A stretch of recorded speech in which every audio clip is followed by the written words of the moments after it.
तो छात्रों, हम वाक्य के भेद देखें। तो पिछली तासिका में हमने देखा है कि अर्थ की दृष्टि से वाक्य के भेद कौन कौन से। तो अर्थ की दृष्टि से वाक्य के भेद 8 है। एक है विधानार्थक वाक्य, नंबर 2 है निषेधार्थक वाक्य, नंबर 3 है प्रश्नार्थक वाक्य, नंबर 4 है अज्ञार्थक वाक्य, नंबर 5 है इच्छार्थक वाक्य, नंबर 6 संदेहार्थक वाक्य, नंबर 7 संकेतार्थक वाक्य और नंबर 8 है विस्मयार्थक या विस्मयादिबोधक वाक्य। तो छात्रों, कल हमने इच्छार्थक वाक्य का अध्ययन किया है, तो आज हम संदेहार्थक वाक्य का अध्ययन करेंगे। संदेह का अर्थ होता है शक, शंका या संदेह। तो छात्रों, उसके नाम में उसकी परिभाषा छुपी है। तो संदेहार्थक वाक्य की क्या परिभाषा होगी? तो संदेहार्थक वाक्य की परिभाषा यह होती है जिस वाक्य में संदेह या शक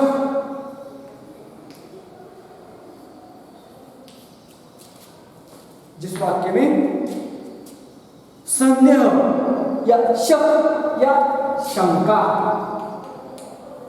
का बोध होता है उसे संदेहार्थक वाक्य कहा जाता है। दो भाषा ध्यान से और एक बार सुन लीजिए। जिस वाक्य में संदेह, शक या शंका का बोध होता है उसे संदेहार्थक वाक्य कहा जाता है। तो छात्रों, उदाहरण के तौर पर हम देखेंगे, अब शायद सिरचन न आए, अब शायद सिरचन न आए। तो छात्रों, क्यों उदाहरण देखते हैं, अब शायद सिरचन न आए। तो इस उदाहरण के द्वारा हमें यह बोध होता है कि सिरचन के न आने का शक होता है। शायद सिरचन न आए यानी सिरचन के न आने का शक यानी संदेह का बोध इस वाक्य को पढ़ने पर होता है। इसलिए इस वाक्य को क्या कहा जाता है? संदेहार्थक वाक्य कहा जाता है। दूसरा, शायद आज बारिश होगी।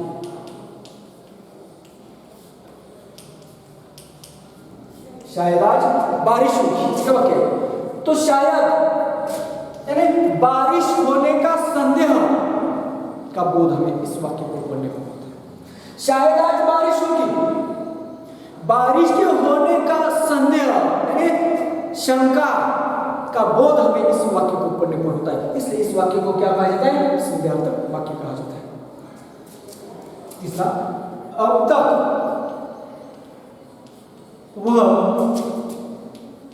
सो गया होगा। अब तक वह सो गया होगा। तो छात्रों, अब तक वह सो गया, यह वाक्य पढ़ने पर हमें कौन सा बोध होता है? संदेह का, उसके सो जाने का संदेह या शक होता है, शंका होती है। इसलिए ये जो तीनों वाक्य हैं, अब शायद सिरचन न आए, शायद आज बारिश होगी, अब तक वह सो गए, ये जो तीनों वाक्य हैं, तीनों वाक्यों को पढ़ने पर हमें शक या संदेह का बोध होता है। इसलिए इन तीनों वाक्यों को क्या कहा जाता है? संदेहार्थक वाक्य कहा जाता है। तो छात्रों, हमने संदेहार्थक वाक्य का अध्ययन किया। तो संदेहार्थक वाक्य किसे कहा जाता है? जिस वाक्य में संदेह या शंका का बोध होता है, ऐसे वाक्यों को क्या कहा जाता है? संदेहार्थक वाक्य कहा जाता है। अगला नंबर 7,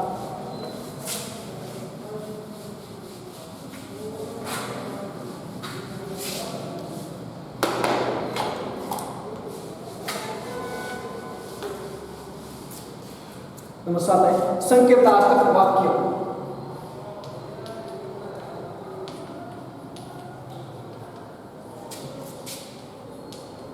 संकेतार्थक वाक्य, जैसे हमने संदेहार्थक वाक्य की परिभाषा देखी है, वैसे ही संकेतार्थक वाक्य की भी परिभाषा।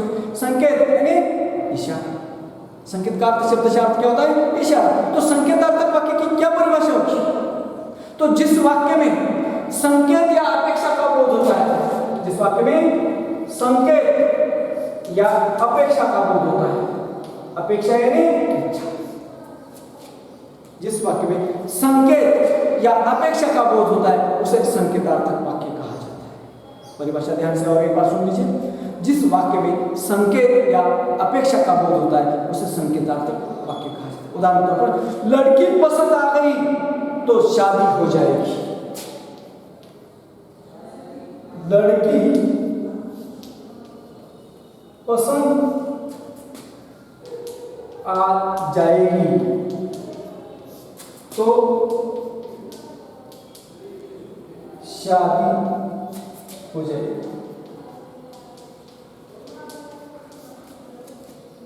लड़की पसंद आ जाएगी तो शादी हो जाएगी। तो छात्र इस उदाहरण की ओर ध्यान से देखिए। लड़की पसंद आ जाएगी तो शादी हो जाएगी, यानी यहां लड़की पसंद आ जाने पर शादी हो जाने की अपेक्षा व्यक्त की, इच्छा व्यक्त की, संकेत। लड़की के पसंद आ जाने पर शादी क्या हो जाएगी? हो जाएगी। इसकी ओर संकेत का बोध होता है, इसलिए इस वाक्य को क्या कहा जाता है? संकेतात्मक वाक्य। ध्यान से और एक बार सुन लीजिए। लड़की पसंद आ जाएगी तो शादी हो जाएगी, यानी लड़की के पसंद आ जाने पर शादी हो जाने की अपेक्षा इस वाक्य के माध्यम से प्रकट होती है, इसलिए इस वाक्य को क्या कहा जाता है? संकेतात्मक वाक्य कहा जाता है। दूसरा उदाहरण, मैं कविता लिखता तो अवश्य पुरस्कार पाता। मैं कविता लिखता तो अवश्य पुरस्कार पाता।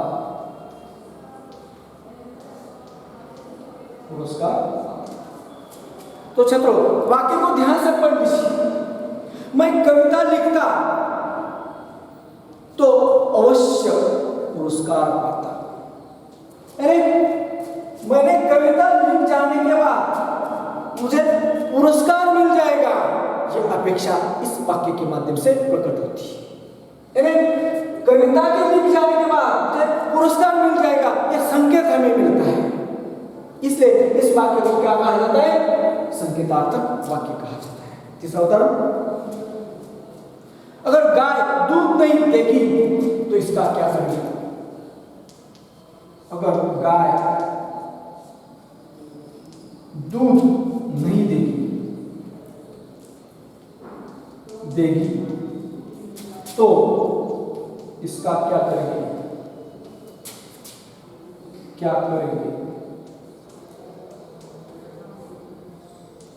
तो चलो वाक्य को ध्यान से पढ़ लीजिए। अगर गाय दूध नहीं देगी तो इसका क्या करेंगे?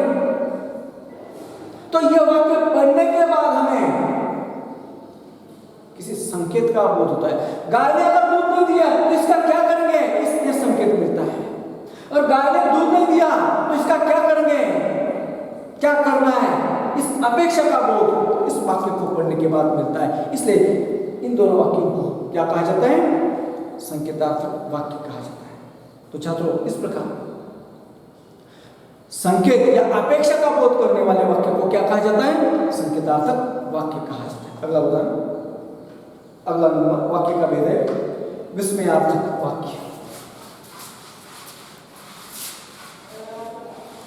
नंबर 8,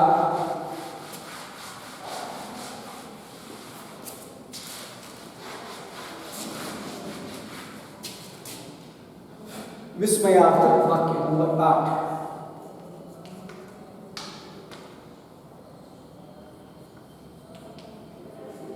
विस्मयार्थक वाक्य।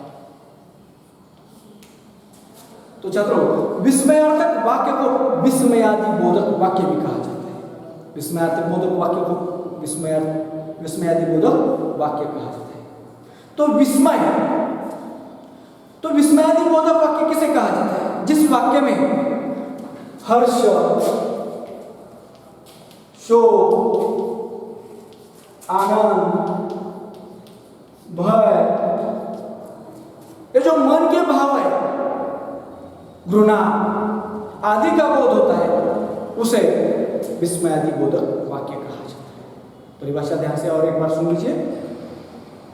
जिस वाक्य में हर्ष, शोक, विस्मय, घृणा आदि का बोध होता है, उसे विस्मयादि बोधक वाक्य कहा जाता है। जैसे वाह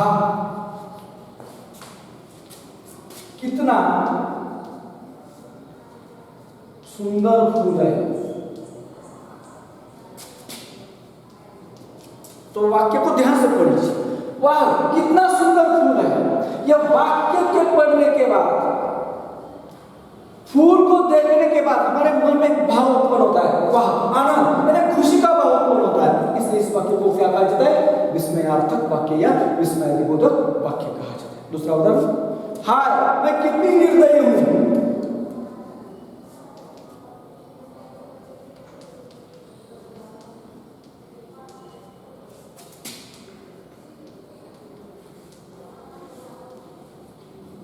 हाय मैं कितनी निर्दयी हूं।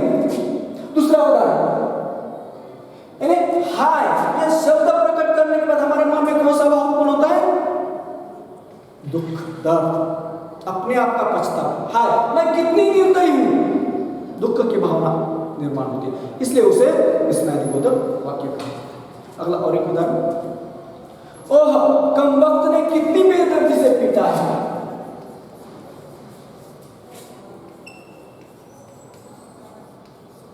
ओह कमबख्त ने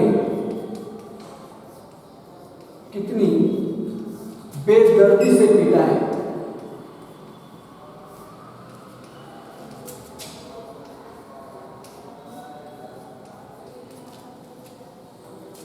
तो इस वाक्य को थोड़ा सा ध्यान से पढ़ें। ओह कमबख्त ने कितनी बेदर्दी से पीटा है।